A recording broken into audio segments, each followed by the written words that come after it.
here with my forever host. It's me, Matt. Hello, Matt. We're getting near the end. Here we are. Well, you know what, Derek? Where are we? Well, this is Koopa's Road. It's the Bowser's level from Super Mario 64. We're in the final dungeon, or the final level. Yeah. That is what this is. It was hard for me to pick up on it because I didn't. There's a severe lack of woohoos. Yeah. So me and Matt have been talking about how what we were calling Season 1 has basically been, the hero's journey. We started out in the opening, the town, the dungeon, the fields. We've gone through basically the telling of a game. So we've got two episodes to close it up. We've got Final Dungeon, or Final Level. The final level, final stage. The last dungeon. Yeah. What have you? So Matt, what does a final level sound like to you? It's gonna have a nice intensity to it, or it's gonna sound very powerful typically. Yeah. And it's interesting, heavy and powerful are the general terms, but sometimes, depending on the game you're playing, the final level could be more somber even. That's true, yeah. It all depends on where the story is taking you, where you've ended up. So as I said, this song we were listening to was Koopa's Road, or basically the final Bowser area from Mario 64. Obviously composed by the great Koji Kondo, and I like that song. I like the wah, na, na. It's very ominous. I enjoy the snare, the percussion. Oh yeah, that driving melody. Yeah, that's the driving force through it. Now I will say, for my list, I did kind of go with my wheelhouse. We originally kind of called this episode Final Dungeon, but I realized, that is a little bit straight up just saying these are all going to be RPGs. We then changed it to Final Level, so it can accompany more things. But that being said, most of my songs are going to be from RPGs just because I know them so well, and I've heard a lot of these songs, and I've been looking forward to playing a lot of these ones. Yeah, I mean, it's our thing. It's what we do. So, I'm trying to decide which one I want to start it with. There's quite a few options I have here. I think I'm going to go... I say... What do you say? Go with your gut. Go with your gut. Go with my gut. I think I'm going to go with a song from Motoi Sakuraba. Mm-hmm. One of my favorite composers. This is Tales of Symphonia. Ooh. And there's something really interesting about this final track, because the final boss for this game is actually called Final Destination, and the area before the boss is called Last Battle, which is kind of weird. It's like they reverse named it. They did. But that is on purpose. It's not like an accident on the soundtrack. That's just what they wanted to do. I think the reasoning behind that was because the boss is the final destination of the game, whereas the dungeon is the last battle you have to get through. It's interesting though. I thought that was really unique when I was searching through songs. I remember this song, and when I was looking for the title of it, obviously I typed in Tales of Symphonia Final Dungeon because I was trying to remember, what it's actually called on the soundtrack, and I get Final Destination. I'm like, this isn't it. And then I see Last Battle, and I'm like, okay, this is it. Never mind. So it was interesting how they were like, hey, it's not what I was expecting, but I really like this dungeon. Every time I play Symphonia, I'm always excited when I get to the end of the game because this last dungeon has a really cool theme. Oh yeah. I don't think I've. No. I know for a fact I haven't played this one, so I'm excited to hear this because I don't think I've seen you play this far into Symphonia. Yeah, you've definitely seen me play Symphonia, but I highly doubt you've seen me do the final dungeon, just because that's such a unique thing to see someone doing when they're playing through a game. It's usually when you see a friend play a game, they're somewhere in the middle or they're starting a new game. It's rarely that you see them play it and they're at the last dungeon. Yeah, man, come on down. I'm just about to beat this game. So this is going to be Tales of Symphonia Last Battle by Motoi Sakuraba.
That one's really neat. I enjoyed the harp a Mm-hmm. lot Yeah. because that one. I mean, for the title of like Last Battle, I mean, it definitely had more of like.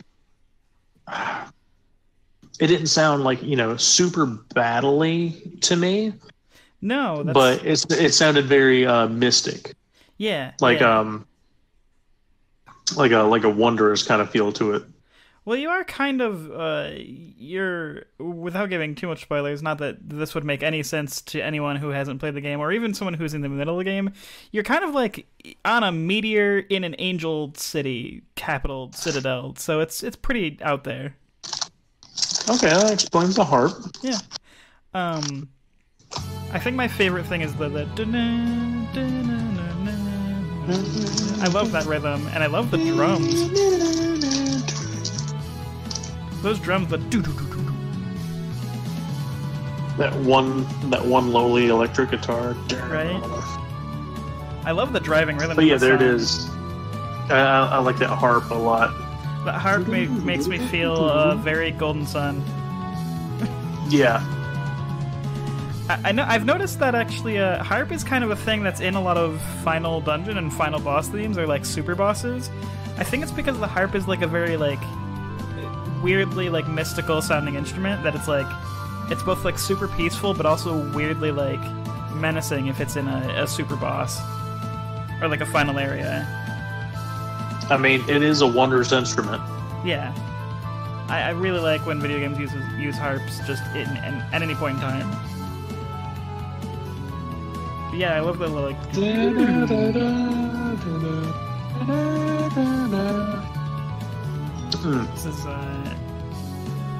This is a song that I've had on this had just like planned for this episode probably since like when we started the podcast. I was like, whenever we get the final dungeon, Tales of Symphonia got a good one.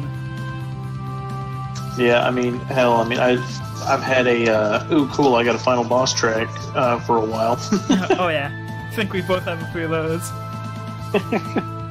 But oh, man, I mean, this one just sounds very good. I mean, yeah, it's a great. And again, like the title the title for me just it throws me off, but I'm pleasantly surprised. Yeah, like I said when I was looking for this, because as we've mentioned before in some other episodes, I listen to a lot of video game music, but I listen to it in game, and oftentimes not like in the sound test area, just like while the game's playing. So a lot of these times I don't know the name of like the official track. So when I was searching it, I obviously was like, Tales of Symphonia Last Dungeon. And it's like, you mean Final Destination? I'm like, yeah, that's obviously it. But nope. Haha, gotcha. You're wrong. But it's neat because I guess I like I was saying, I think the theory behind it is like the dungeon is the last battle like the party goes through before they get to the final destination, which is the end of the story. Mm-hmm. It's an interesting take on like how those two titles could be reversed for other situations, but it actually makes sense in this context.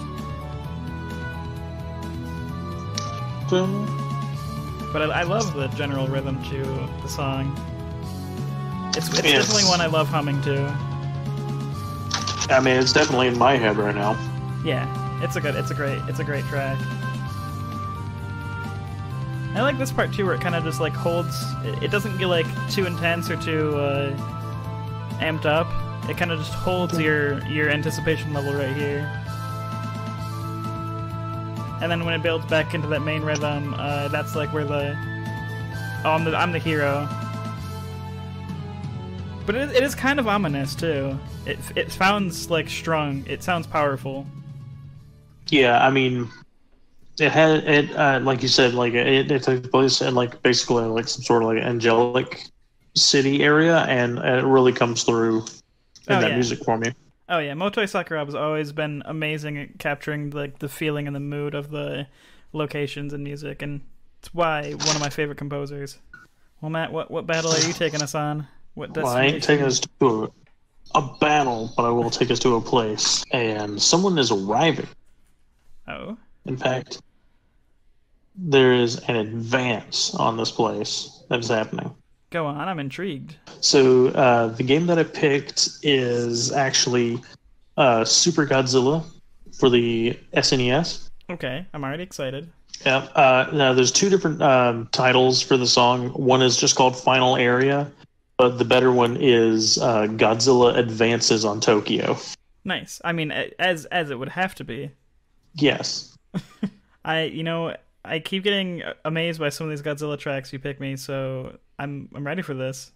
I like this one a lot. I mean, the Super Godzilla as a whole, I mean, it's a mix of just like a little bit of like a mechanic frustration, but I really enjoyed it because I mean, for the style of game it was different. Okay. But let's see. The composers of this song, because there was actually two that worked on it, is Michiharu Hasuya and Junko Yokoyama. All right, two names I don't think we've ever heard before. No, we haven't heard these because I think this is my first song from this game on the podcast. To my knowledge, yes. Well, let's get into it. Here we go. Once again, up from the depths. Godzilla advancing on Tokyo.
There we go. So that's a fun track.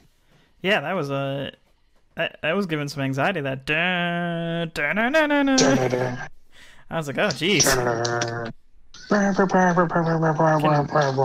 You can feel the danger on that one.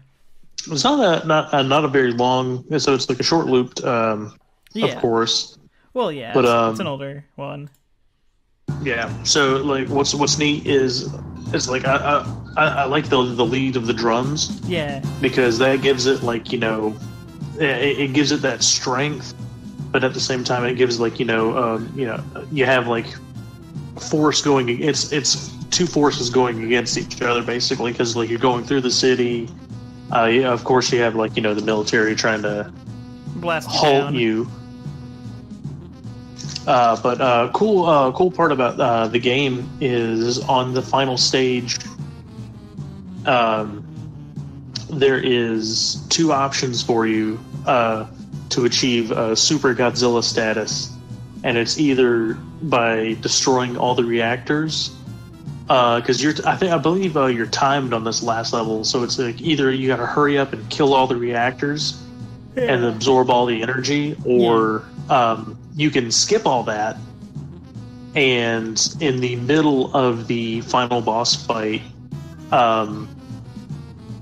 if you survive long enough against the final boss, the scientists are just like, we did it, we've concocted the radiation bomb, and then they shoot Godzilla with it, and he becomes Super Godzilla in the middle of the final boss fight. Oh, okay. Yeah. You're doing good enough. Here's a buff. Alright, thanks. Yeah, but what the upcoming danger of this is, like, you know, obviously, like, the final boss monster is on his way because, well, it's Godzilla movie. Aliens are attacking, so you're going through the city. You got, you know, all the military going against you. You have aliens going against you. Meanwhile, here comes a big bad monster for you that stops. You're just like, ugh. Yeah, that definitely sounds par for the course on a classic Godzilla tale.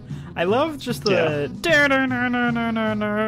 It sounds very menacing. It gives you that, with it being a timed level. I mean, it gives you that sense of like dread and urgency, because it's just like, here's, you know, like, this is it. There's nothing else after this. Yeah, it makes sense. You better make sure you get it. Yeah, once you told me this is a timed level, the song makes a lot more sense. I can feel that it's a timed level now. Oh yeah. Like, that little riff right there sounds like I'm running out of time. Right? Meanwhile, you got the percussion driving you, like, counting down the seconds. Bum, bum, bum, bum, bum. Yeah, I could see that counting down, like, each second. 1, 2, 3, 4, 5, 6. And you're like, no, I still need to do all this stuff. Matt,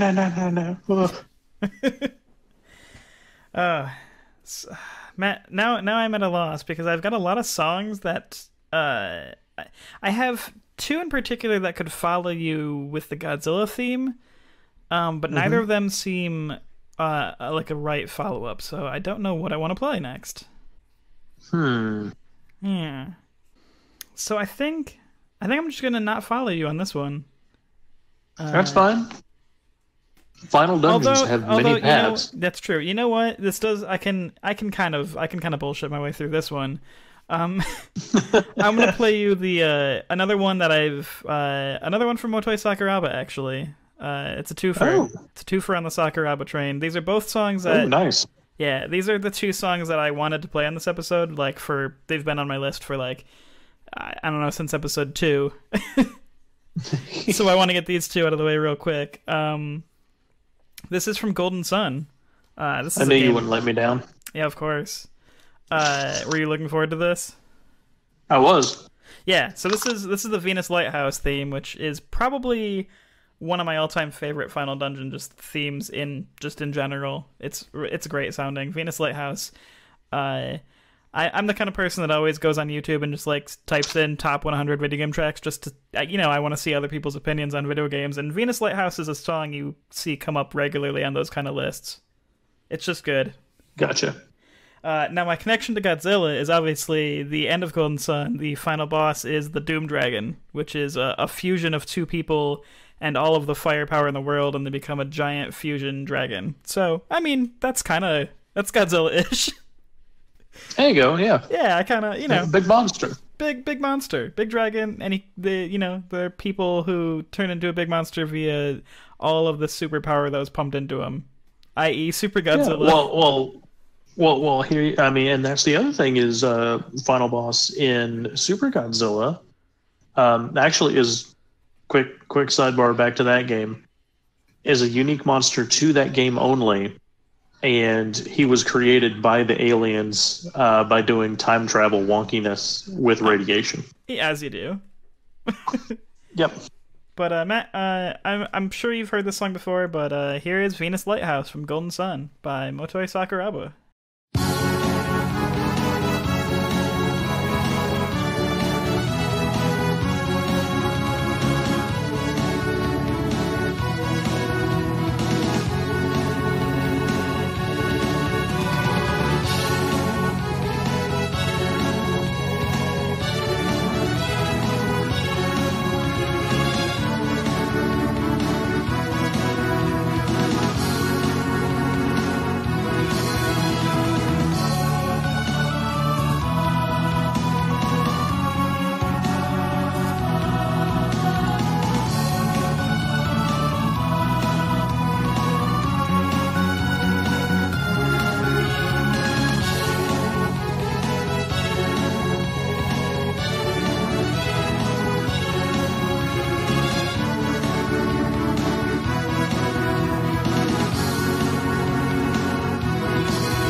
Dear God, I really enjoyed that lighthouse, and maybe you'll agree with me on this. Like, obviously it's Game Boy Advance, so I mean they could do a lot, but they, still limited to some of the things. And I love the like little operatic like chants that happen through it. Oh yeah, Sakuraba does amazing work on Game Boy Advance. Uh, it's another thing that's funny about like just like top 100 list and things of that nature, and people's opinions on video game music in general. You often hear people say that Golden Sun and The Lost Age have some of the best music on the Game Boy Advance, and it's 100% accurate. Sakuraba does amazing work on the Game Boy Advance. It's very true, and the feeling that I get listening to this song, especially with those little operatic verses, is that it reminds me of Metroid Zero Mission when you're going through like Brinstar. Yeah, it has that similar like it has that similar kind of thing to it. I could certainly see that, and the later part of the song reminds me a lot of also directed by Camelot. Some of the Mario the Mario sport based games like Mario Tennis and the Mario Golf Advance Tour, which are great games by the way. They're fun RPG sport games themed on you create a character and go through all that shenanigans. But also done by Camelot and possibly composed by Sakuraba. I'm not sure. They have a similar. Yeah, that one I'm not sure about. Before I knew that they were done by the same teams, I was like, wow, these games sound like Golden Sun. And they look like Golden Sun, too. Yeah. But I love the dun, dun, dun, dun, dun, dun, dun, dun. That theme is so good.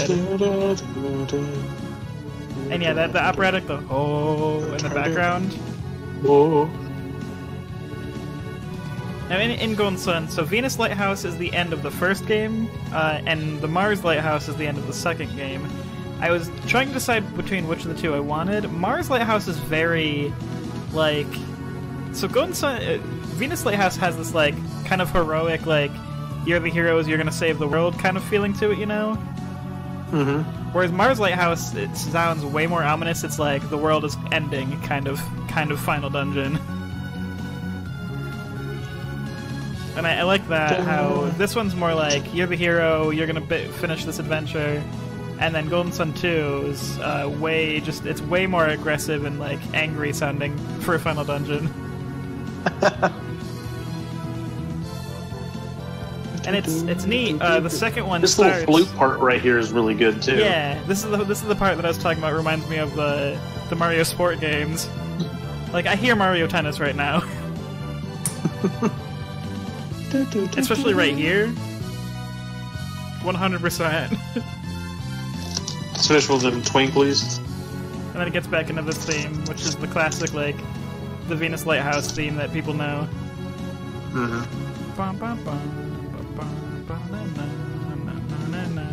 It's actually really neat. Golden Sun 2, The Lost Age, the first song you hear is actually this song, because the game starts like immediately after the first one ends. Well, I like the way they did that. That's really cool. Yeah, it's with different people, but you get the people from the first game in your team after some story stuff happens. But it kind of switches to the perspective of two people who were pivotal to the first game, but not the four main characters you were with. And it's basically them running out of the lighthouse as it's collapsing due to the final boss from the first game. So it's really interesting. So this is the final dungeon for the first game and the first area of the second game. It's a great way to make a sequel.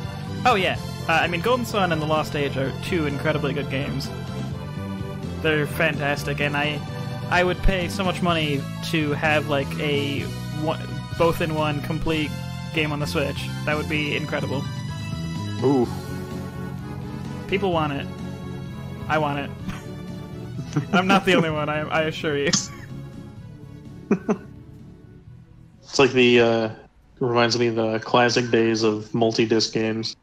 Pretty much. Complete the story, insert next disc. I mean, I'm willing to bet they wanted it to be one story in one game, but obviously the Game Boy Advance. I mean, these were huge games for the Game Boy Advance. There's no way they could have put. I'm amazed that Golden Sun 2 fits on a Game Boy Advance cartridge. It's absurd how large that game is. The world map is like bigger than Final Fantasy VIII's world map, and I don't even know how that works. Yeah, it's weird. It's baffling how they fit everything on the Lost Age on one Game Boy Advance cartridge. Well, that was great track, Derek. Thank you. I mean, Venus Lighthouse is just a good track in general, and it's one I obviously had to play this episode. Because you remember? Do you remember what game I referenced during your song? I can't think of this exact second. Derek, you're having some memory troubles there, bub. I am. I've got a newborn. Well, she's a 2-month-old now, and you got the parent brain. Yeah, I got parent brain going on. You got parent brain. So remember, I referenced Metroid. Ah, yes, that's right. Oh, you mentioned Brinstar. Yeah, of course.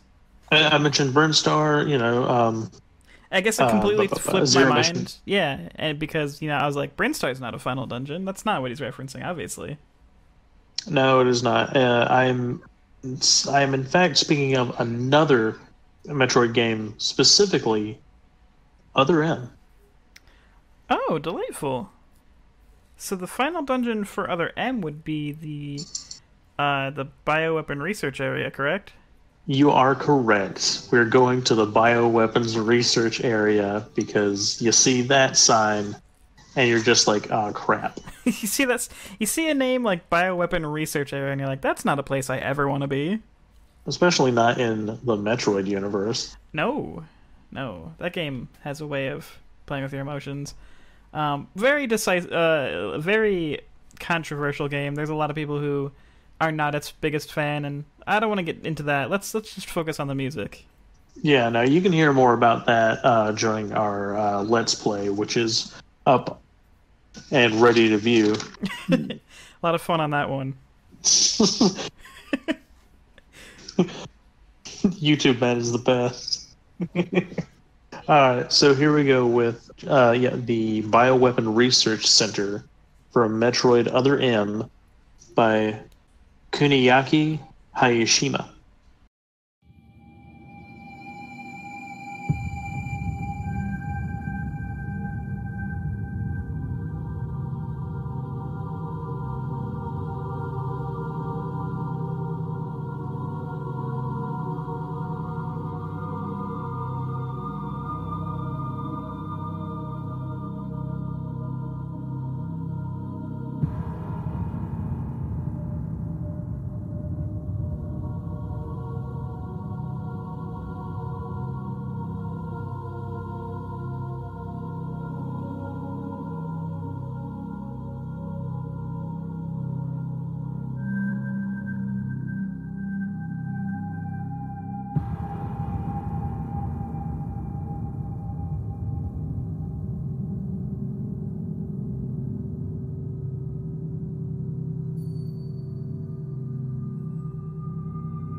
I didn't even realize how long I was letting that play. I kind of just got lost.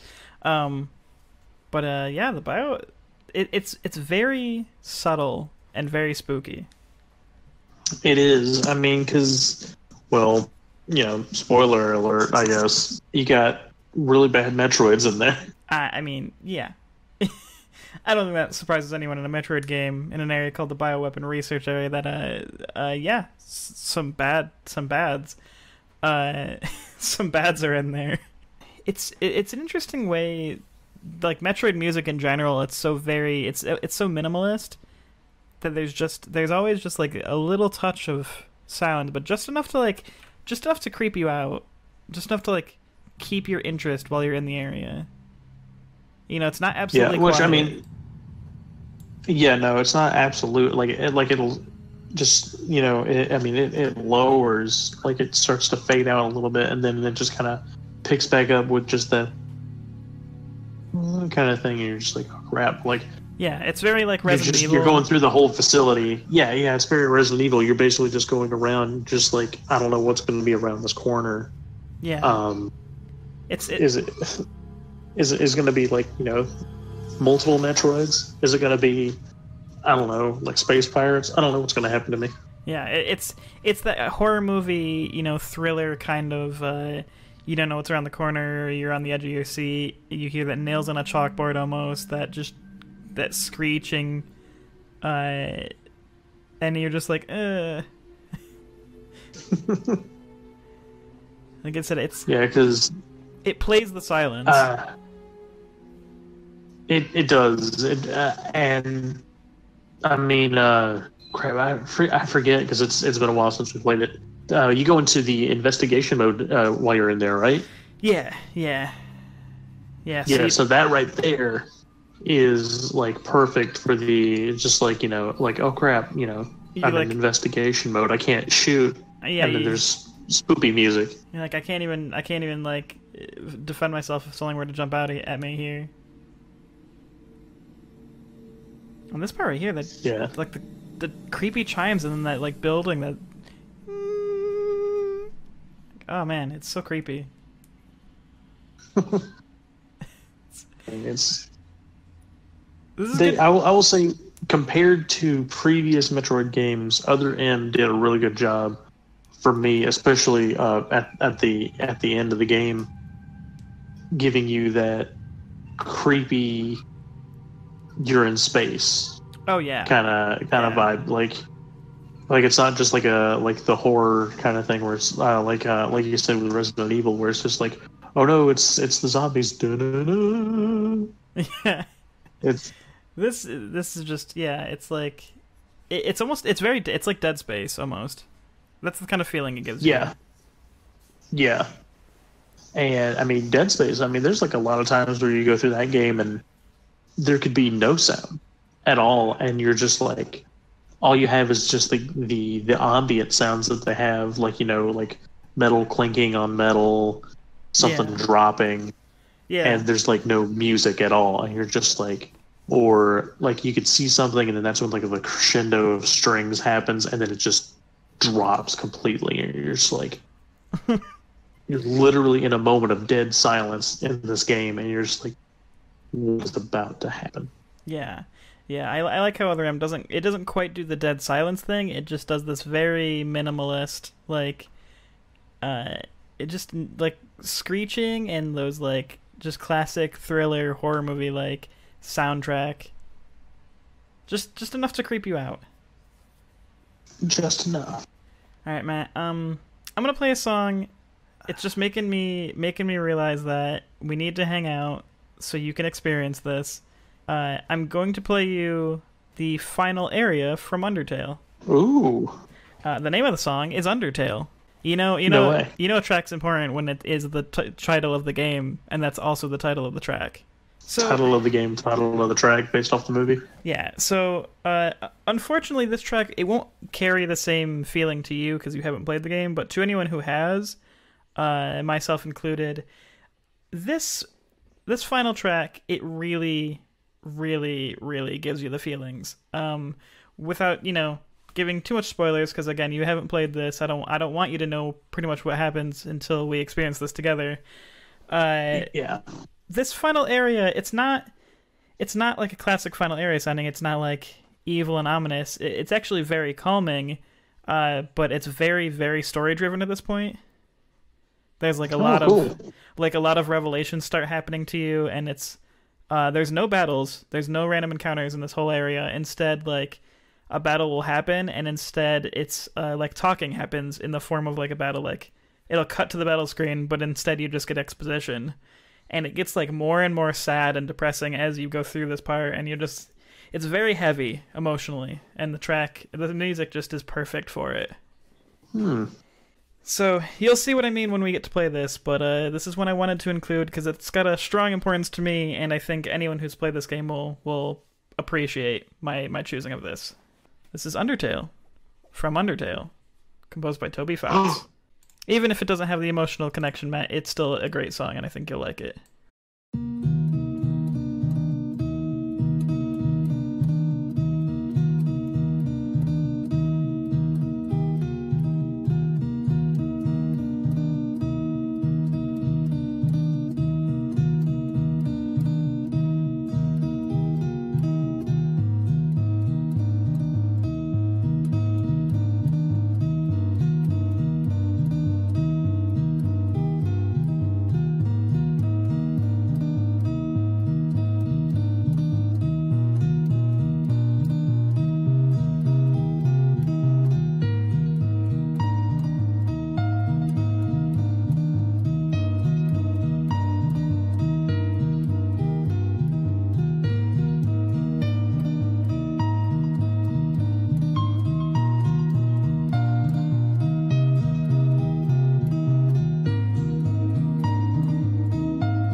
Hey Matt, the song keeps going, and I'm gonna let it play in the background while we talk about it. But I really like how it's like a building track. Like it just gets heavier and heavier as the song goes. I once again will state that yeah, I know I haven't played this game yet, but I do have the soundtrack. Yeah. So I've heard this song before. I had no idea where it came in with the title of the song. I thought it was like, oh, I thought this played like, when you started the game. It is kind of like a refrain on the main theme. You do hear a very similar song in the beginning, and a few other parts throughout the game, because it is like the main theme to the game. But the ending theme is a bit different. It does this kind of heroic build up, where, as I mentioned, the exposition you're getting. That's the thing I like about the. Oh, go on. Sorry. That's the thing I like about the build-up is that it starts with basically like two strings, a bass and a lead, and then it slowly builds to adding like another instrument, and then now we'll add the percussion. Now we'll add like a woodwind, and it starts building up, and then I love how it cuts, because one of my favorite parts is when it all cuts and it goes to just that woodwind, just that solo woodwind. Oh yeah. And then everything comes back in all at once. Oh yeah. And when we get to play this together, you'll understand. It's as I said, basically you're getting some exposition of this part, and it's getting progressively more and more heavy. And this is about where you're crying, give or take. I love this part here. The do do do do do no no no no no no no no. That's kind of the main theme to the series as a whole. Gotcha. And this song comes in a few other parts. If you remember, I actually played the song His Theme, and this is from that song. Yes. For reasons, because we have to punch you right in your emotions. You'll understand. But One day how the I song shall just keeps understand. building. Yeah. The song just builds and builds and gets heavier and heavier as it goes. Yeah, interested to see how the song correlates to the ending. Mm-hmm. Now that I know where this song comes in at, I'm way more interested to see the events unfold. Oh yeah. Yeah, I think that's one of the reasons this game got such a cult following. Is one, it's an amazing story. The feelings behind it, it's one of those games that it really sticks with you. But I think the biggest thing is Toby Fox is an incredible composer, and he composes so perfectly, like the emotion of the areas and the characters. I think that's why so many people love the game. Is a large portion is the music, I believe. Yeah. But I can say he did a fantastic job. Oh yeah, I mean, people who've never even played the game have the soundtrack, so that speaks for itself. Yeah. You're not the only one who's in that boat. It's one of those kind of games that, like, there's a lot of games that, like, where I'm just like, man, I really love the story to that. But there's few that, like, the emotions behind them, like, stick with you and, like, really make you, like, you like think about it every once in a while. And that's the kind of game that this is. It's one that truly gets your emotions going. Yeah. It's that's what I keep, of course, hearing from you. So, one day I'll be able to play this game. We'll get to it. Oh man. Yeah, now you have to follow that. I will follow it. Now, Derek, this one of the hardest choices for me. I'm like, I gotta have a Pokemon track on here, right? Yeah. Because it's me. There's a lot of good options. Now, there's a lot of good options. And I was like, maybe I should do a Victory Road. And then I'm like, no, I'm not going to do Victory Road. It's too easy. I have it's a too better obvious. idea. It's too easy, too obvious. So I actually have 3 options right now. Each is a Pokemon game. Okay. I will say 2 of them are Mystery Dungeon, and 1 of them is main series. I'm interested. I mean, Mystery Dungeon tracks have been stellar so far. It's true, they have. You know what? I may pick between the two mystery dungeons, and I'm gonna play the main series one. That's what I've decided. Okay. So one thing that you said about, and this is why I've decided to pick with this one, is how during the song Undertale, that's like a lot of dialogue and story come out. Yeah. So the song I've decided to pick for this track is the Sky Pillar from Pokemon Omega Ruby Alpha Sapphire. Okay, yeah. Sky Pillar is great. They changed Sky Pillar from what it was originally back in the advanced games for this one. If you look it up, they're two different songs entirely. Interesting. I don't think I ever realized that. Yeah. So if you go back and you listen to the Ruby Sapphire Emerald one, I believe it's like the same tune that you would hear at like Mount Pyre. Yeah. It's like this. It's like I'm pretty sure it's the same exact one. But when Omega Ruby and Alpha Sapphire came out, they got a little bit more involved in the Groudon, Kyogre, and Rayquaza story. And since Sky Pillar is Rayquaza's thing, and you're going, this is post game stuff, but I considered this to be the final dungeon of that game. That makes sense. Yeah, I will agree with that. For Pokemon, I think final dungeon or final level has a lot of different meanings, and you could argue a few different locations would be the final area, or like the penultimate area, really. Pretty much. And that was the thing with Sky Pillar is a lot in Auras. They added a lot of story elements to the tower this time, rather than just being, jump a bunch of holes with your bike. Good luck. Yeah. So we'll get into it, and we'll talk a little bit more about it afterwards. So this is the Sky Pillar from Pokemon Omega Ruby Alpha Sapphire by Junichi Masuda.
yeah, that was ominous to say the least. That it was just basically it reminded me a lot of like Ocarina of Time with Ganondorf playing the giant organ. Right? Organs and harps are two like quintessential evil final area. You're at the end of the game just sounds. Yeah. And I mean, like I said, this redone Sky Pillar theme is for me like I just absolutely love it because to me like it's just a much more unique thing than just being like oh hey here's where you can go catch the other legendary, you just go over here. Yeah, absolutely. And yeah, that harp just goes right in. It does. Oh, you mean the organ? Yeah. Sorry, not a harp. That's okay. But we were just talking about harps. Yeah. I mean, I think organ is the only thing that's in the song, and it works. And it's a very small, simple loop, but it still has that like, oh dear, this is the final boss, final game. This is the end. At least as as far as Pokemon goes. Yeah, as far as Pokemon goes, because like the story that they introduced in this, because instead of just being like the normal post game where it's just like cool, you're free to roam and do things now. It's like specifically called the Delta episode. So instead of like them releasing like a remastered of Emerald, they're just like, hey, here's just Emerald crushed into here to make Rayquaza this is happening. Even more cooler than he already is. Yeah, it's very intense. Yeah, because I mean, in the original game, you just walk up a Sky Pillar and you go through the dungeon, this, that, and the other. Oh, cool! There's Rayquaza to catch him. Yeah. But in this one, it introduces like new like lore to like the Pokemon history. There's like an ancient race of people called the Draconians. Yeah.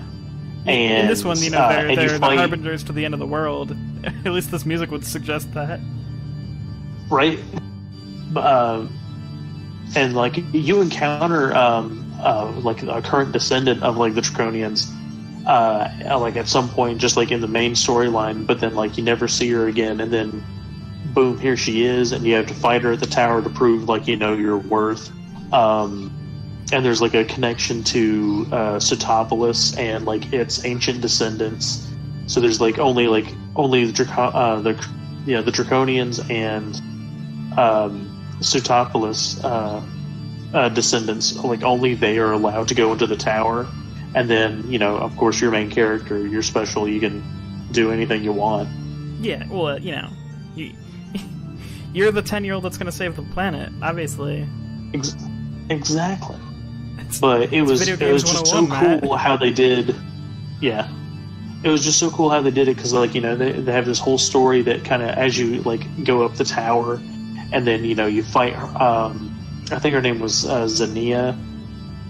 Yeah, I mean it was a really cool dragon battle, and then Rayquaza shows up, and then like it's like, oh, by the way, Mega Rayquaza, and you're just like, whoa, what? Yeah. And then you think it's done then, but then it's just like, oh, hey, wait, you're gonna go fight Deoxys now. Quick, ride Rayquaza into space, and you're just like, what? What is happening? I'm 10, and what is this? Pokemon, you're going hard. Yeah, dude, Pokemon don't play nowadays. It gets real. It does. I mean, hell, earlier in the game, it's just like, oh, you need to ride on the back of Groudon through this magma cave, and you're just like, that doesn't sound safe. Like, this seems very dangerous. Where's my parents? But hey, it's cool. I mean, come on.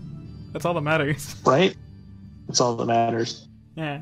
But I just love the overall ominous that feeling that you get from that music. Like, you could have not told me that was Pokemon, and I would have been like, yeah, this is like some epic RPG, or you're walking up the final staircase before the final boss. Like, that's just straight up what I feel in that song. So that like, oh, this you're going to fight Dracula, right? Yeah, like, I could see this is like the end of a Castlevania game. You're walking up the stairs to Dracula. End of maybe, a Final Fantasy game or some sort of epic RPG where, the final boss is about to give his super monologue and it's about to go down. Mm-hmm. That was pretty cool. I was not expecting that from Pokemon, but Pokemon's been surprising me lately. You get a lot of tracks that aren't the norm, and I like it. Yeah. We were talking about Mega Man earlier, and obviously we've already played the Dr. Wily's theme. Dr. Wily from Mega Man 2, one of the most well-known, I think, just final areas in video game soundtrack history. Yeah. So I was thinking, I was like, well, we can't do that one because we've already played it. And then I was thinking, Mega Man X has some great music, and there's the Wily stages, Wily's Castle, and I was like, you know what, let's mix it up a little bit. I'm gonna go Mega Man X3, and this is Doppler Stage 1, because the final villain for X3 was not Dr. Wily, it was Dr. Doppler. So you get Doppler stages. So this is Doppler Stage 1. I forgot it was Dr. Doppler. Yeah. Technically not the final area, but I would consider, like, every Mega Man game has, like, the final 4 stages, like the Sigma, the Dr. Wily's castles, or the Sigma stages, or, I would consider all of those, that whole area is just the final area of a Mega Man game. Yeah. So that being said, I agree with that. Yeah. So this is Doppler Stage 1 from X3, and I have a certain relationship with this song. I recently did a playthrough of X3, and this stage is not. I played through it a lot. Let's just say it's one that was giving me struggles, but the song's great. So let's get into that. This is composed by Kuniyo Yamashita.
All of the X games have their own different style, and I just love the hardcore rocking groove of X3. That one is pretty cool. I hearing it, just like the main rhythm of it, where it's just like dun, dun, dun, dun, dun. All I can hear is "I'm Dr. Doppler." Oh my god, please. Please make a karaoke track to that, Matt. That was delightful. Gonna get you, Dr. Doppler. Oh my god, that sounded so Sunday morning cartoon right there, and I loved it. I mean, that's the feel that I get from it. Is Right? I love that. Just dun, dun, Doppler. Dr. Doppler. You'll never forget the song.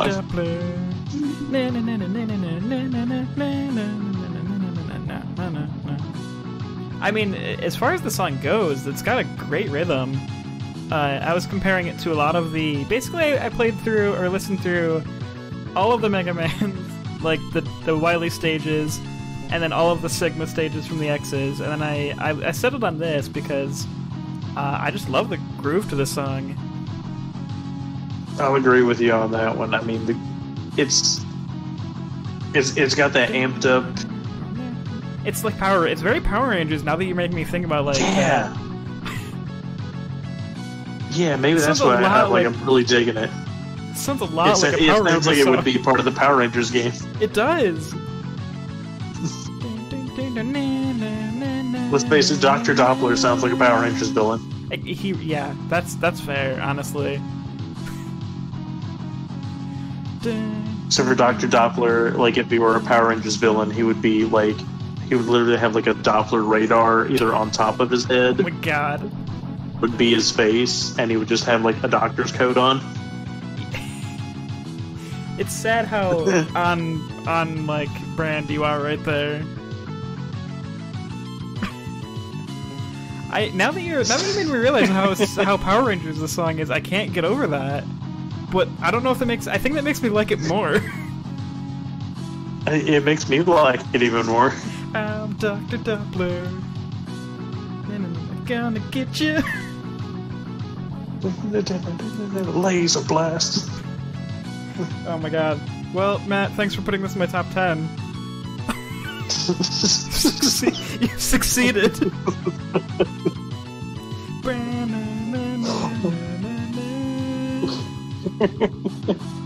Oh man, I love it. Dr. Doppler. Dr. Doppler. Oh man, this is so good. Oh man, I take great pride in knowing that anyone who's going to hear this now is just going to have "I'm Dr. Doppler" just stuck in their head. I'm Dr. Doppler. Na, na, na, na, na, na. Well, God, I love that guitar. It's so good. I love that guitar so much. That guitar is so good. Oh man.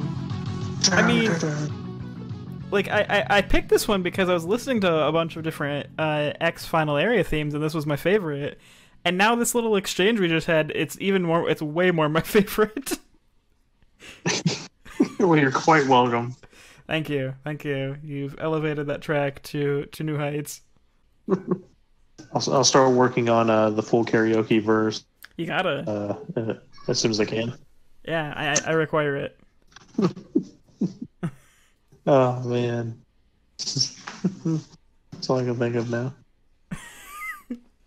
So Matt, now that you're Dr. Doppler, what are you gonna play for your next track? For my next track, Derek, I'm gonna keep us on the Super Nintendo side. Okay. And thanks to the recent Castlevania collection, I've been finally able to play Super Castlevania 4. Wonderful.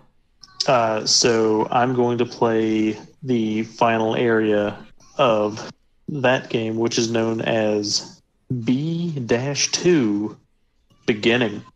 Okay. All right. We're at the end of the beginning. The beginning of the end. The beginning of the end. Is it only the beginning? Instead of saying the end, you just say the beginning with a question mark. That's how every Planet of the Apes ends. Yeah. Obviously. But yeah, here we go. In my recent fascination with playing through Super Castlevania 4, here we are with B2 Beginning by Masanori Odachi and Taru Kodo.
I like how that song, it kind of like defies my expectation, if that makes sense. Like, I feel like I know which way it's going to go because I've heard a lot of other Castlevania music, and then it kind of just takes a different direction with the sound.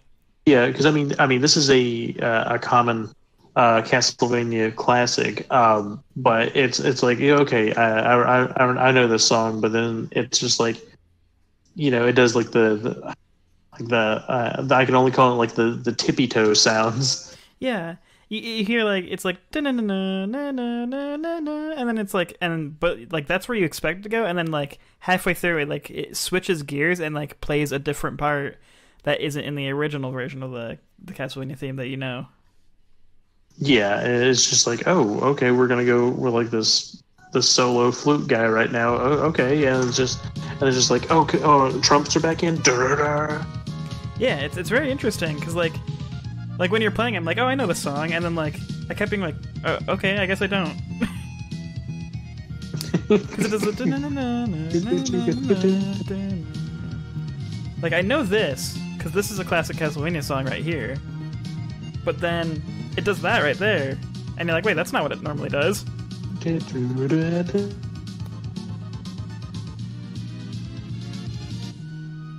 then this right here is like completely new and different.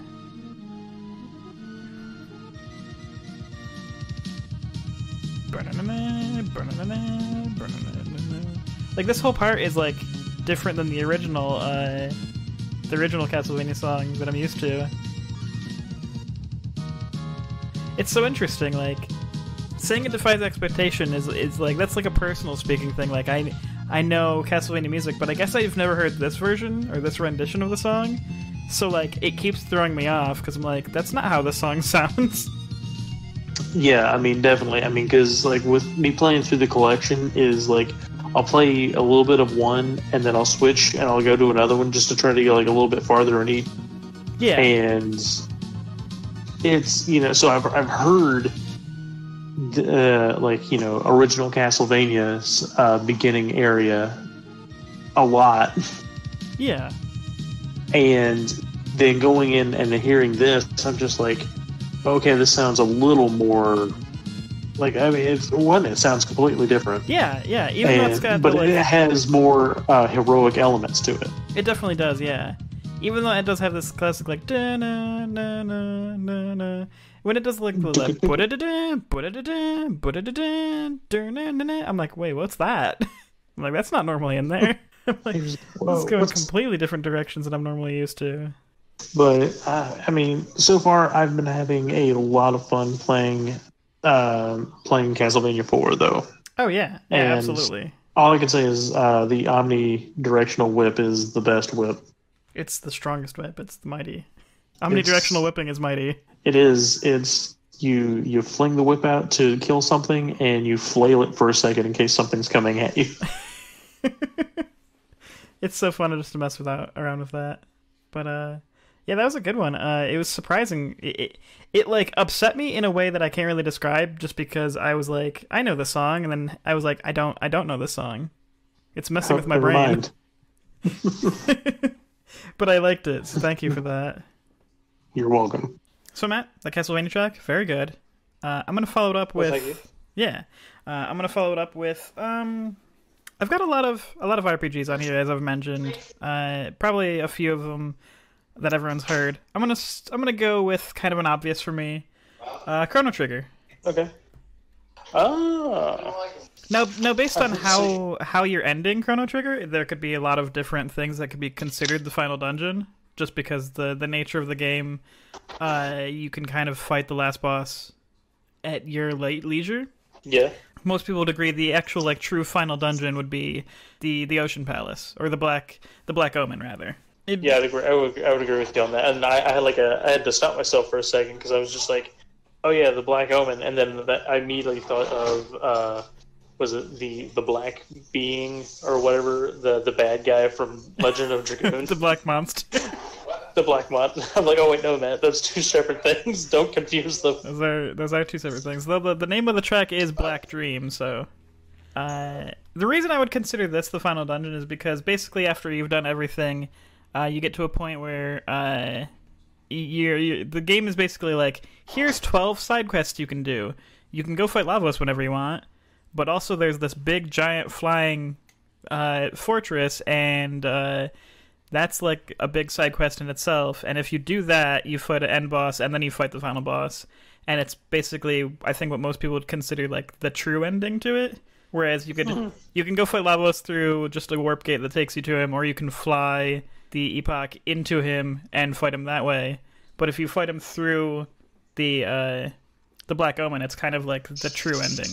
Well, that's interesting. Yeah. So I'm going to play you the song Black Dream, which is the theme song for the Black Omen. And this is alrighty. And this is composed by Yasunori Matsuda, of course. Yay, Matsuda, giving us good soundtracks to listen to. Oh, always. Matsuda's great.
So that's the Black Dream, Matt. What are your thoughts? It's actually like a very calm melody for like a final dungeon. It's calm. It's also like mysterious and kind of ominous too. Oh yeah, with like the Black Omen, the Dark Dream, it's gonna have like some sort of like an ominous sound. Yeah, yeah. I really love the instrumentation. The drums sound really good, but I really love. It's not quite a piano. It's obviously a synthesizer of some sort, but I love just the way it sounds. Like the twinkliness and like the mysterious, kind of just gentle sound, but it is very dark. It starts quiet and then comes in and then fades out again. Mm-hmm. Yeah, I like that. This kind of like operatic right here. Yeah, and you get these just hauntingly spooky twinkles coming in. But I love. And then with these drum, like when that happens. Yeah. I love the sound of the like whatever sort of instrument synthesizer is used right here. Ding. It's so mysterious sounding, but it definitely sounds like heavy and ominous, which fits perfectly for what's going on. And I like the kind of like adventurousness it picks up here. I like how it keeps that steady like dark sounding guitar, that do do do do do do do do. Yeah, it kind of keeps the pace going at this point. Mm-hmm. I think that bass back there, if you were to take it out, it would sound a lot less dark. It's because it's a really low, just do do do do do do do do. Well, I would still have like a little bit of a darkness to it, but I mean, when you have everything else going with it, that's when it starts to shine. Yeah, absolutely. Bum bum bum. And here comes this little back and forth thing. If you listen to the song with dual headphones, it definitely like dances back and forth between the two, and it's very creepy. But that's good audio though. Oh yeah, I love the way this whole track just sounds. It's da da da. I like that call right there. Mm-hmm. The call and response. The whole song is like really, really good with call and response. I like how the bass mimics, like every time the twinkles go up and down a key, the bass actually mimics that. Oh yeah, it does. It does do that. It's like da da da da da da da da da da da da da da da da da.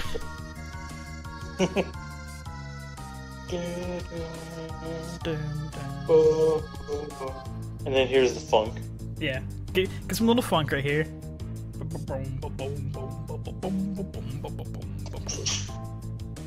Yes.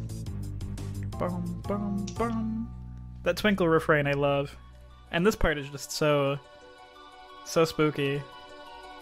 Yeah, now we're in the spooky part again. I think it's so well composed because it's like. It's a perfect blend of like adventure, mystery, and ominousness. It is. It's great for a final dungeon. It definitely sounds like a final dungeon to me. It has like the feeling of like a cave for me. Yeah. When in fact it's a high-tech floating fortress, very dark machinery kind of motif and design. Yeah, with that descriptor, that definitely still fits. I mean, with that synthesizery kind of like, not keyboard like. And I like how they did the twinkly like kind of almost magic sounding, because it is a remnant of the Kingdom of Zeal, the high magic, basically flying super advanced magic people, and it retains that kind of mystical feeling. It does, yeah. I'll go ahead and say that one thing I would like to play, I'm not sure if it would get flagged. Well, go ahead and tell us. It can just be an honorable mention. That's fair. Yeah, I'll say it as an honorable mention because I remember it happened on a previous episode of ours. One song that I thought for, even though I haven't played the game, it was Kingdom Hearts 3, the the theme of the final world, Scala ad Kalem, by Yoko Shimomura. Yeah, unfortunately, as much as I like the Kingdom Hearts soundtrack, there has been some issues with playing it on the podcast, so we'll probably have to refrain from that one. But good honorable mention, because the game does have beautiful music. It does, and from everything that I've seen about it, like especially like when I was reading through comments on while I was listening to it, is you don't actually get to hear this theme for very long. Mm-hmm. It's like you get to the world, you hear it for like a few minutes, and then it's just like, okay, final boss battle. You can't explore this place, by the way. It's final boss time. And it's just like, what? And then there's like another meme where I saw where it was like the company being like, hey, we need you to, you know, or no, it was like Yoko Shimomura was just like, hey, I'm gonna make this fire track, and it's gonna be like probably like 6 minutes long, and then the company responding was like, all right, well, we can only have it last for about 30 seconds. Okay, it's gonna be the best track on the list though. That actually happens a lot in games. I'll go back and listen to the soundtrack, and I'm like, oh man, this song's great. When did this play? And you find it is only like one really short part of the game, and it never played again. And you're like, man, they could have used that track more. They could have done something with that. But so yeah, I'll have to pick another one. Like I just thought of that. Unfortunately, so. Ooh, you know what? Earlier I did say that I had multiple Pokemon picks, and I have two. I can actually follow you up on this one. Holy crap! Okay. Let me.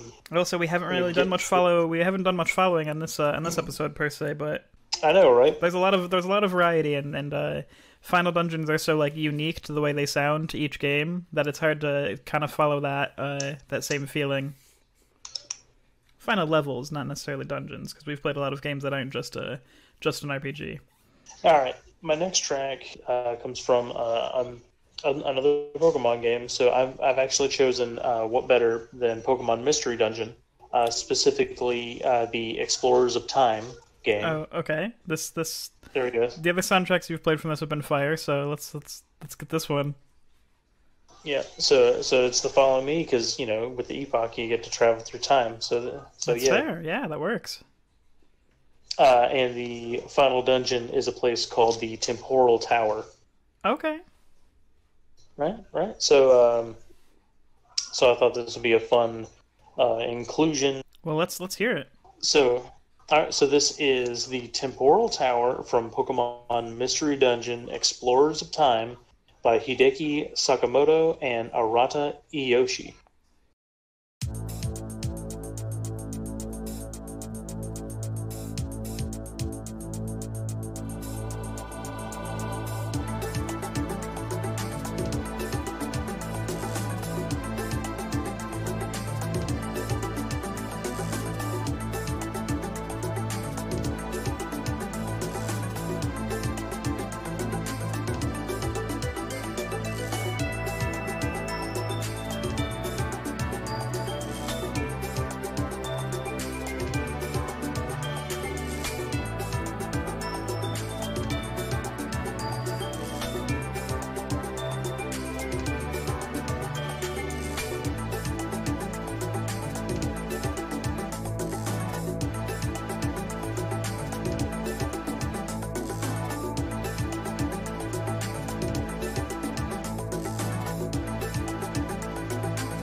Man, I was really enjoying that actually. That was a good little groove, isn't it? Yeah, I really love like the do do do do do do do do do do do do do do do do do that little call and response thing that it does. Call and response is good. I like the background, like the chiming bell that happens. Yeah, it really gives you like a like I can really hear like the name of the place, the Temporal Tower. I really like that sound. I want to give a shout out, by the way, to Chocobo Mystery Dungeon, Everybody on the Switch. It was a remake of another game, but that also has a kind of temporal tower, and that game in itself just has really good music. I'm gonna have to play you a track or two from that in a little bit here, off episode. But that whole game, like every song in that game, is a remix from another Final Fantasy. And the music is really, really good. Like, it's crazy good how good the music in that game is. But as for this one, I was really enjoying it. It just made me remember how good that the Chocobo Dungeon soundtrack was. Yeah, I really love the way that they've done the Mystery Dungeon soundtracks. I mean, it just sets it apart from the main series all the more. Oh yeah, and Mystery Dungeon games are so much fun. I love the randomly generated dungeon roguelikes. Just every one of them are fun games. Yeah, and a neat little fact about Temporal Tower is that there's another location in the game called the Temporal Spire. The tower is the final place of the game, and it has 13 floors, and then the spire has 11. So together it adds up to obviously the number 24 for the number of hours in a day. That's actually really cool. That's clever. Yeah, and another thing that's very interesting about it is, like, as you're climbing this tower, time is literally starting to like warp and like break apart. That's super cool. I love that. I love when games do like just clever time-based things. I've always like been fascinated by that. I always thought like time control and time manipulation is just like a cool power in any sort of media I see it in. And anytime like that or like clocks are used, it's just like it's like my aesthetic. I just love it. It's really cool. I mean, it's one could also start the argument with like time travel as well, but sometimes time travel gets a little too much. Wobbly for me. A little too much, yeah. There's a lot that goes on to a time travel story, and it's hard to do it right. Time manipulation, like you said, that's a different story. Yeah, like slow down, speed up powers are a lot different than traveling through time. Traveling through time gets messy, but slowing and speeding up time is there's a lot of cool things you can do with that. Yeah. I love when movies do it and you see like water like floating in air. It's just like anytime I see like that kind of effect, I'm so into it. It's just so cool to me. But I like to the music itself. I love the feeling of it. It kind of makes me. It reminds me of like a pendulum like keeping time, which obviously that's kind of the motif they were going for.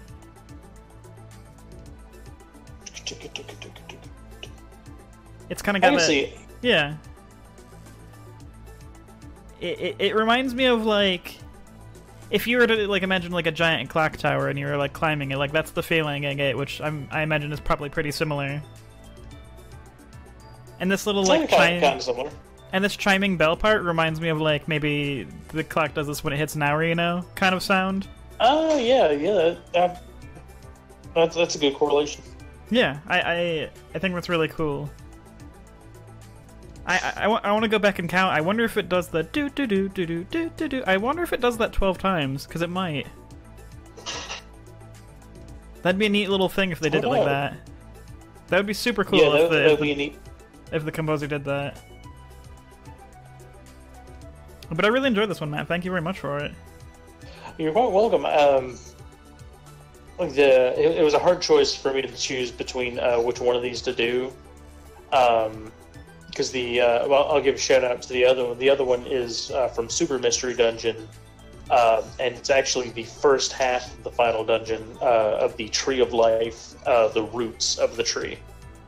That's cool. Well, I'm glad you picked this one because I have some good lead-ins to it, and it also made me realize that I want to show you some of those Chocobo's Mystery Dungeon tracks. So, Matt, I actually have a really good. You played the perfect track because not only did it remind me of how good that the songs from that Chocobo Mystery Dungeon is, but also I have a good follow-up for it.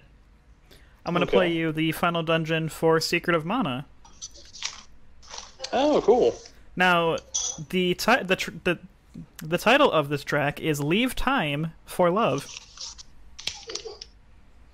Man, we got time going everywhere on this one. Yeah, we got Temporal Tower, and we have Pokemon Mystery Dungeon Explorers of Time. So, "Leave Time for Love" from Secret of Mana by Hiroki Kikuta. Well, let's go ahead and not waste any more time. No, and this is a great track. It's got a really, really strong like adventure feel, and I really like the way this dungeon sounds. It's the Mana Fortress. It's long. It's very difficult, and good track for the whole place. Let's get into it.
So it's a short one, Matt, but what would you think of it? That was a little short, but I mean, it was. I guess the best word I can use to describe that song was twinkly. Yes, it absolutely does have some twinkle. Yeah, they were going pretty hard on that synthesizer for that. Oh yeah, absolutely. Let's go ahead and just replay it because I love how like exciting and adventurous it just sounds. Yeah, I love the. It sounds like the heroes are like going to save the world. Yeah, it's I got you on that heroic adventure. Just like we're here. This is it. It's just it just has that like it just has that like you're the hero. This is the end of your story kind of feel to it. It does. And I do love the twinkle that you were saying. I mean, it's there from beginning to end. Oh yeah, absolutely. Secret of Mana tends to have that kind of sound to it. A lot of the tracks just have that twinkle. But this is getting to like the later life cycle of the Super Nintendo, and they had a lot to work with. It's hard to remember that this is on a Super Nintendo sound chip. Right. As with some other songs that we've played from it, it's just like you just get to hear how well the music gets as the Super Nintendo progressed. Like Chrono Trigger, Secret of Mana, SD3, and there's a few others, but those three games really pushed the Super Nintendo to like everything it could do with the sound chip. But that was a good short little one. Leave Time for Love. Interesting title for the Mana Fortress. But I like the sound on that one. It definitely sounds like I was saying, it definitely sounds like the end of a game. Like you're in the final stretch. And then let's not even talk about the final boss, the Meridian Dance. That's a whole nother. That is a completely different story. That song goes hard. That song goes very hard. We might hear that one next episode, depending on if you or me play it. Oh man, this boss track sounds really good. What's the name of it? Meridian Dance? Flashbacks to Meridia. Jeez. The worst. The worst flashbacks. No, not again. Alright, Derek. Are you ready for another great soundtrack piece? Oh yeah, I'm excited. Well, this comes to us from the composer Motoi Sakuraba. Okay. You know Sakuraba is one of my favorites. Yeah. And it comes to us from Star Ocean: The Second Story. Delightful. I have never gotten to the final dungeon, so I have no idea what this sounds like. I am in the process of playing the game, so I have yet to get there myself. And I still hate that it's been this long since since I'm finally starting to play this one, because I really enjoy the second story a lot. Yeah, I think Star Ocean Till the End of Time is I think maybe the only Star Ocean I've actually played most of. I think I have little experience on the other ones, so this is a soundtrack that is unfamiliar to me. Well, you're in for a treat. So we'll go ahead and dive right in. This is actually a short loop, so we'll get back into it in just a second. So this is The Ultimate Terror. Okay. From Star Ocean: The Second Story, composed by Motoi Sakuraba. It is quite the name right there. Just want to start off by saying that. Right? Where are we? This is The Ultimate Terror. Okay, so we're at the end of the game, you're saying. Is this the final boss fight? No. This is just the final dungeon. It's The Ultimate Terror. Alright, it checks out.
Wow, Ultimate Terror was an accurate description for that. Right?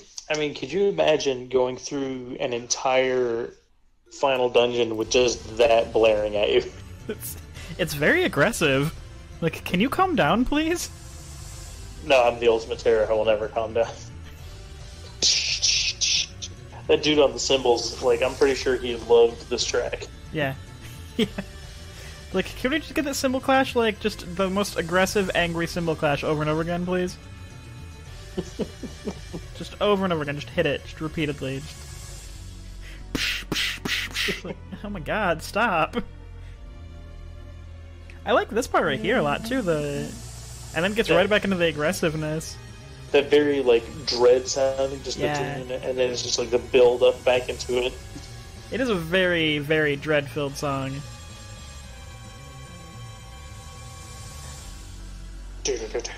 Oh, it's so aggressive sounding. It's good though. I like it. It's really like it. The ambiance must be like incredible for this point. I mean, it has to be. I mean, if you compare this to the Black Dream, which you played earlier, you're just like, there's no way one of these. Like, there's no way, the Black Dream was a final dungeon. When you hear this, and you're like, yeah. But at the same time, you hear this and you're like, "Are you sure this isn't the battle theme?" And you're like, "No, this isn't the battle theme." Yeah, so man, that leaves me with quite a conundrum for my final track here. I have so many I want to play that I don't know which. I'm gonna have a pretty extensive shout out right here. So I have 2 songs from Final Fantasy that I'm not gonna play. One would be Final Fantasy V, Searching for the Light. Really great sound to Good it. one.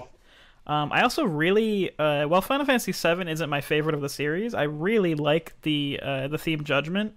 That's for the Northern Crater. It's got a really, really good sound for a final dungeon. I like that one a lot.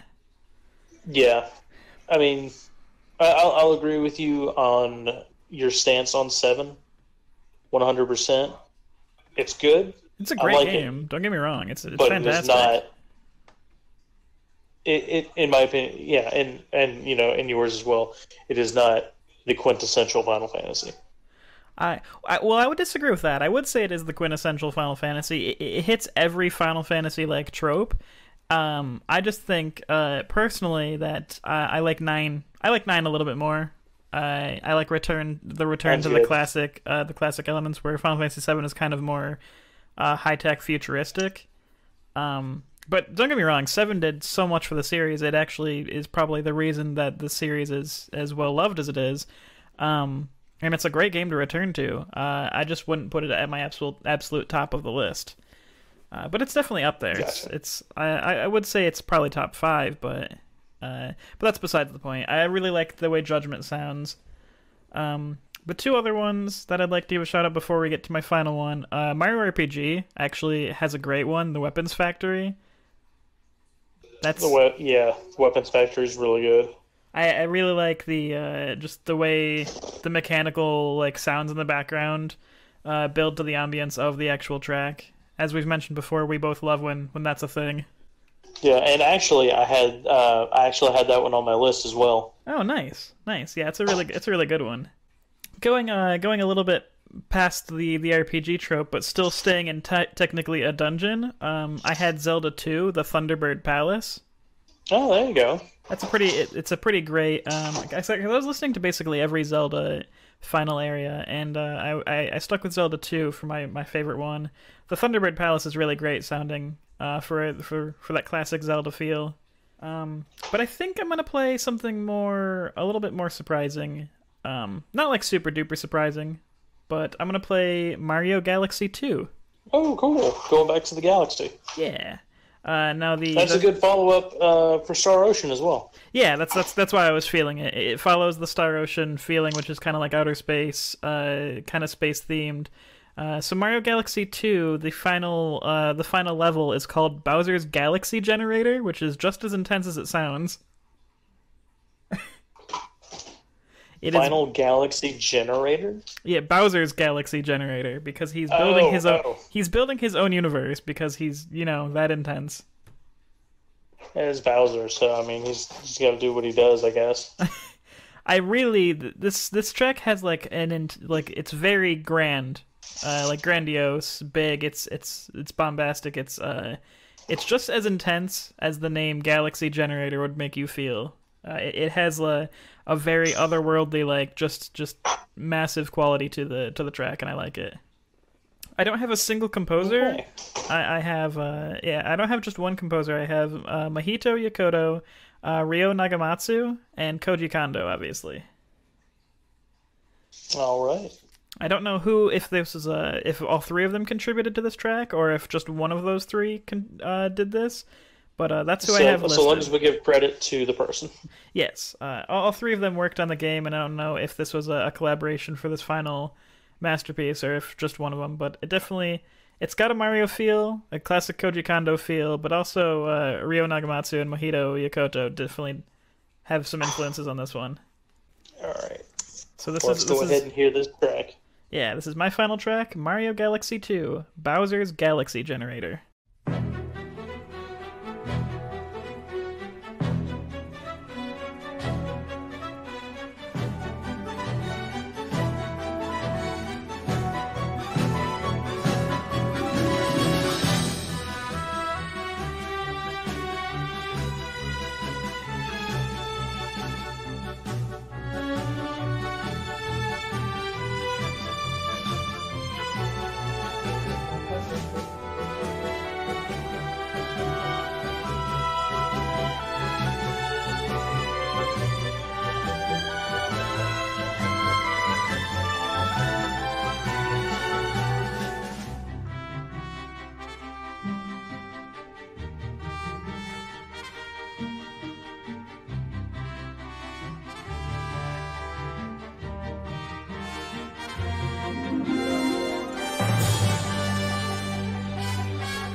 I really enjoyed that one. I love the strings. Mm-hmm. Yeah. I like how you can... I mean, it still sounds like Mario and Mario Galaxy, like, the way those games sound, but it's so, like, on this grand scale. It is. It's like, yeah, this, like, I just love this opening. Yeah, I was like, gonna say, so can we go back to this opening for a second? The dun dun dun dun dun dun. Like, I almost feel like I'm about to, like, watch, like, some sort of, like, Space Gundam battle. Right? This part right here, this build-up is just amazing. And it's dun dun dun dun na, na, na, na, na, na. It's like... It hits, like, so, like, majestic and, like, intense. Yeah, as soon as it hits this part, what I was thinking of was literally, Castle in the Sky. Yeah. Yeah, I could see that. I get... You, like... You hear the name Galaxy Generator, and, like... It has this, like, just such grand scale to it, like, the sound of the music. It does. Like, you can imagine yourself, like, you're flying into, like, an entire, like, world being created. Yeah, it's like, almost like this part's like you're coming over, like, some sort of, like, horizon-ish, almost. And Yeah. you just, like, see, like, all this majesty before you, just... Like you said, I mean, like a galaxy is trying to be made like right before you. Yeah, I think that's one of the reasons why I wanted to have this one as my final track, because it's just like it's such a unique final level that like, and the composition to this is just it's so big. Like it's on such a grand scale that like this final level, like it definitely this feels like. One, it feels like this is the end of a journey, but it's like an extremely like huge journey. It sounds like. God, like I would love to hear this from like a live orchestral performance. Oh yeah, that would be amazing.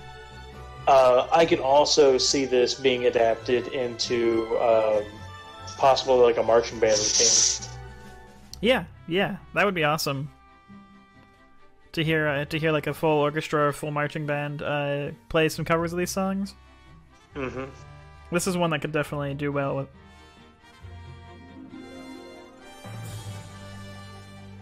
I love those big. Just that right there. It sounds like an orchestra's playing it, but then again, the game is fairly new, and the composers for Galaxy in general, the music sounds like orchestra, like a full orchestra composed it.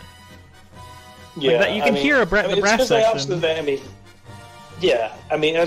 It's because they do. I mean, they have their sections and chairs. For who's there, I mean, it may not be like a full orchestral performance, but I mean, they have, their crap. Well, they have they have a lot more than just samples to work with on the newer systems and newer hardware. Yeah. Nowadays games are composed a lot like movie scores are composed. They're less. It's less hardware limitations and less samples and more of like true. I don't want to say true music, but it's similar to that than how it used to. Yeah. Granted, I do. I get what you're saying. Yeah. Like, we always talk about when we hear like NES songs and Super Nintendo songs, like the cymbal guy's going hard. And granted, there is no cymbal guy. Of course, obviously, we know that. But in newer music, there very well might be like an actual an actual recording studio. Like playing this almost as if it was an orchestra. Yeah. But they actually have like a band in there. Yeah. It's not just like you have this synthesized trumpet sound and you can manipulate it in ways like they actually have like a trumpet recorded. Yeah. But I love the sound to that, and I would love to hear, as you mentioned, I would love to hear like an actual like in-person orchestra perform that. That would be very cool. And I no doubt, I'm sure that there are Mario Galaxy and Galaxy 2 orchestras, probably in Japan, because I've heard very similar things. I've seen YouTube videos of very similar orchestra performances, so I wouldn't doubt that that's a thing. Oh yeah, definitely. There isn't. Was there only a Galaxy 1 and 2? Was there ever a 3 made? No, unfortunately. Because both Galaxy 1 and 2 are very, very good. The closest to Galaxy 3 would be, I guess, Mario Odyssey. That's true. Different styled game, but very similar. It's, it's kind of the evolution of Mario 64 to Mario Sunshine to Galaxy 2, and then Odyssey. It's the same kind of, like, open world, gather stars, gather moons, gather, what have you. Yeah. That styled game. Love to see what the next game in that style is, because all of those games are great. Right? I mean, who knows what they'll do after Odyssey? But Derek, it's that time. It's that time. We gotta thank you, everyone. I know we've been putting out episodes a little bit slower. We got a lot. Me and Matt both have a lot going on. He's less of a new dad than I am, but that plus doesn't mean we don't have busy schedules nonetheless. Yeah, that plus everything going on with the quarantine and all that, and just the world in general right now is kind of a disaster. But me and Matt hope to get in when we can and record some tracks for you guys and kind of give you something to listen to take your mind off some things. Yeah, if we can at least do that, then we've done our job. Yeah. So as we say, if you know people who like video game music and they need a break from everything going on, go ahead and reach out, share the episode, tell us what you think, tell us your final dungeon. Is there some one that makes you really feel intense or really feel just that feeling of adventure and the close to a game that you really enjoy? You can leave a comment for the YouTube version, obviously in the YouTube video. And if you're listening to this on a podcasting website like iTunes, Podcast Addict, what have you, you can reach out to our email at newgameplus.derek@gmail.com. We love to hear your guys' feedback, and so please tell us your thoughts, your reviews, and a track that you would have liked to hear. I have a fan recommendation episode where any tracks that people have commented on any of our videos, we're going to basically compile all of those and make a separate episode for that. So if you want to be featured on that one, we'll give a shout out to your name if you like and the track you suggested. Yeah. So please send us an email. I'd be actually very excited to do that fan track episode. Somewhere early in season 2, Matt. It'll happen. We'll see what happens. I'm keeping hopeful. Mm-hmm. All right. So I guess I'll have to be the one to send us off here, Derek. You know what? Nah, I know how I'm going to close this out. So I'm closing us out with a song from Let It Die. I'm bringing that game back again. Nice. I love every time we bring this game in. So the final track for this evening is "Come and Get It" from Let It Die by the band Total Fat. Nice. Well, thank you for listening, everyone. We hope you enjoy this closing track, and next episode will be the final boss. So get excited. Oh yeah, final boss fights.